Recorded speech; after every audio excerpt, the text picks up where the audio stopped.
না ঠিকই আছে, আপনার পায়ের কত কন্ডিশনটা কতটাই একদম দেখি, পাটা ঠিক সোজা করেন, সোজা করেন। বাপরে পায়ের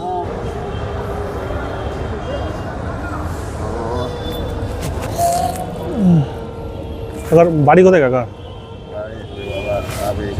হ্যাঁ এক লক্ষ্মী। এখানে কি করে এরকম অবস্থা কি করে হয়েছে? অ্যাক্সিডেন্ট হয়ে যায়, পয়সা টাকা না বিল মাংস। মানে অ্যাক্সিডেন্ট হয়েছিল, অ্যাক্সিডেন্ট হওয়ার পর ট্রিটমেন্ট করাতে পারেননি? না ঠিক হয়নি বাবা, ভিতরে খাওয়া আছে। ট্রিটমেন্ট করানো যার ফলে এরকম হয়ে গেছে, তাই তো? বাড়িতে আপনার কে কে আছে? কেউ নাই বাবা, কেউ নাই। কেউ নাই। খাওয়া দাওয়া করেছেন? হ্যাঁ খাওয়া দাওয়া করেছেন রাত্রে? খাওয়া দাওয়া খেয়েছি। খাওয়া দাওয়া করেন না? কিছু খাবেন? কিছু খাবো না, আমি দেখতে পাচ্ছি 5-10 টাকা দাম মাত্র 5-10 টাকা?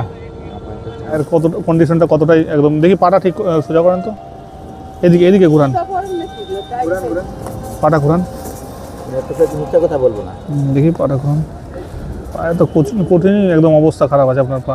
অ্যাক্সিডেন্ট হয়ে গেছিল, অ্যাক্সিডেন্ট হওয়ার পর আপনি ট্রিটমেন্ট সোজা করেন। বাপরে পায়ের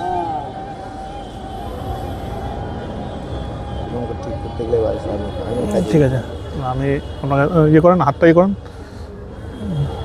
আমি যেটা পারলাম রাখেন, টাকাটা আপনার কাজে লেগে যাবে, ঠিক আছে? আমি তো আপনার চাহিদা তো আপনি মানে আমি মেটাতে পারবো না। আমি যেটা খুশি হয়ে বললাম আপনাকে ডোনেট করলাম, আপনি ওটা দিয়ে কিছু কাজে লাগিয়ে দেবেন। আর রাত্রে তো আপনি খাওয়াতে চাইলেন, খেতে চাইলেন না। ভালো থাকবেন, ঠিক আছে? বন্ধুরা, আপনারা যদি এরকম কোনো অসহায় মানুষ দেখতে পান, তাহলে অবশ্যই 5 টাকা 10 টাকা ডোনেট করবেন। আপনাদের ডোনেট বিফলে যাবে না।